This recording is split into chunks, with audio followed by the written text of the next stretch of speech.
देखो ध्यान से देखना, ए क्यू आर्क की तरफ, ठीक बेटा। यहां से एक एंगल तो बन रहा है एओ क्यू, ये कहां बन रहा है?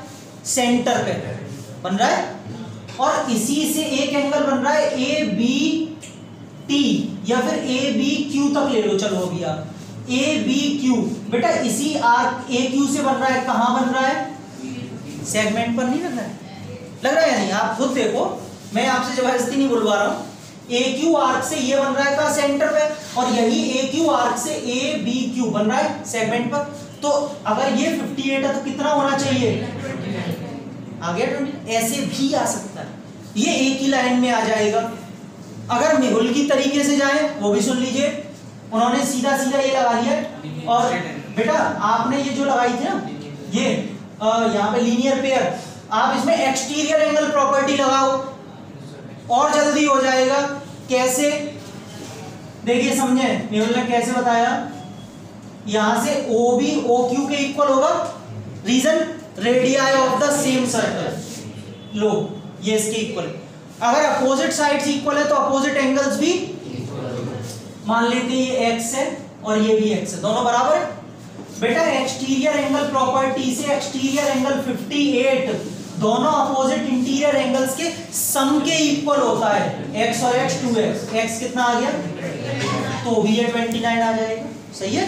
अब आप मुझे बताइए, लिखने के टाइम बता देना मैं कौन सा मेथड कराऊं, एक लाइन में लिखने वाला ये या वो नीचे वाला? सही है, ठीक। अब आगे देखिए, आप कहां जा रहे हो? ये निकाल के आगे बढ़ा, कुछ नहीं, खत्म हो गया। एबीटी ट्रायंगल दिख रहा है, एबीटी दिख तो रहा है। ये 90, ये 29 आपने निकाल लिया, तो बेटा एंगल सम प्रॉपर्टी लगा लो ना, ये वाला एंगल निकला है एंगल सम प्रॉपर्टी, ठीक है, बस खत्म हो गया। चलिए चलते हैं।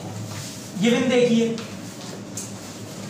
आपसे कह रहा था ए बी डायमीटर है सर्कल का, जिसमें आपको एटी टेंजेंट दी हुई थी और आपको एंगल एओ क्यू 58, बाकी एटी क्यू निकालना है। गिवन में आपको एंगल एओ क्यू दे रखा है, कितना? 58। आपको फाइंड करना है टू फाइंड। फाइंड वाले में भी बहुत बच्चे जो है टू प्रूव लिख के आते हैं, समझ में नहीं आता मुझे क्या प्रूव करना है। सर फाइंड करना है, इसमें तो कम से कम टू फाइंड लिख लो है।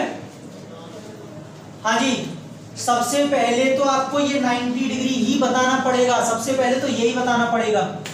क्या लिखेंगे? 80 इज द टेंजेंट। कहां से निकल रहा है? Passing through the point of contact A. अगर ऐसा है तो OA परपेंडिकुलर टू AT। क्यों? Tangent perpendicular to radius. तो एंगल OAT कितना हो जाएगा? 90 डिग्री। अच्छा एक बात बताओ, मैं OAT को 90 बोलूं या BAT को 90 बोलूं, कोई फर्क आ रहा है क्या?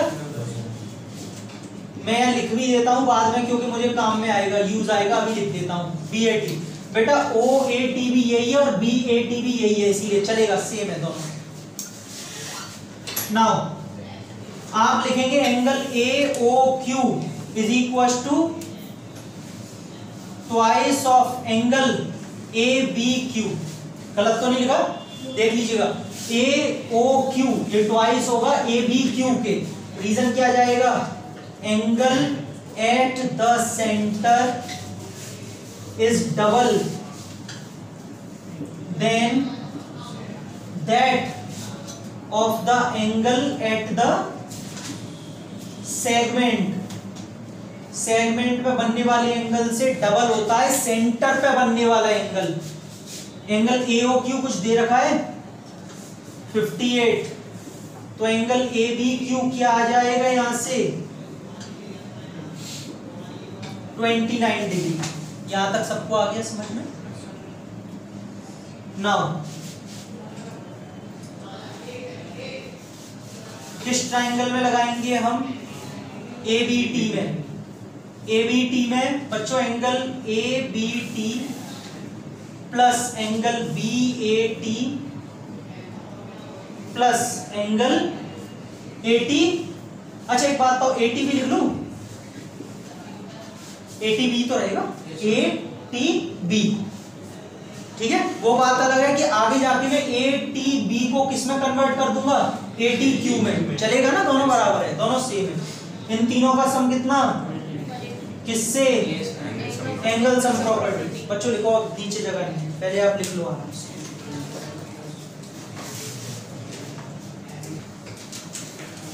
क्या करना है, ABT कितना निकाला है आपने,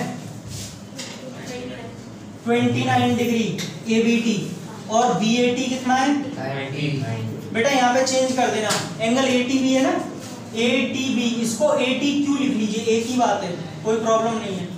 और कोई बोले क्यों लिख लें, तो वो ये रहा, क्योंकि यही वाला निकालना है। दोनों का सम कितना 1, उधर जाके माइनस हो जाएगा, तो एंगल ATQ कितना 61 degree. This is the answer. Note कर लीजिए पूरा, और ये यहाँ पे खत्म हो गया।